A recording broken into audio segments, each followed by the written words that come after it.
Programang ito ay rated SPG, striktong patnubay at gabay ng magulang ang kailangan. Tuluyan na ngang nagkagulo sa bahay ni Rigor. Pinagtulungan ni Tanggol at Santino si Rigor. Pero hindi naman lumaban si Tanggol. Ang ginawa niya lang ay maawat si Rigor sa pananakit nito kay Santino. Mas lalo pang ikinagalit ni Rigor noong sabihan siya ni Santino na dapat ay si Rigor na lang ang namatay.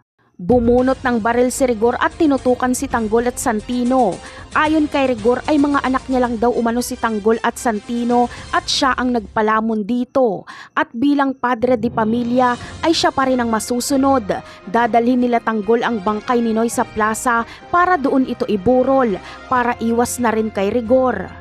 Samantala, tuluyan nang naging mapusok si Santino. Galit siya kay Tanggol dahil pinabayaan daw umano sila ni Tanggol.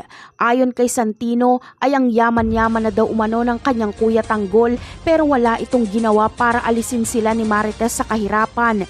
Ipinaliwanag naman ni Tanggol na hindi umano siya makauwi dahil ayaw siyang makita ni Rigor at ipinagtabuyan siya ni Marites. Pero hindi tatanggapin ni Santino ang paliwanag ni Tanggol. Sa ibang eksena naman ay tila maiipit nga sila Divina. Mapapalaban sila sa kanilang mga katransaksyon. Sumama kasi si Suarez at Augusto sa transaksyon. Pinasama sila ni Divina dahil kailangan nila ng dagdag tao dahil wala sila Tanggol. Pero nakahalata na nga ang mga katransaksyon nila Divina na may kasama silang pulis. Kaya nagkabunutan na ng baril. Palpak itong naging desisyon ni Divina na isama sila Augusto sa transaksyon. Napakarami pa nating dapat abangan sa mga susunod na episode. Paalam!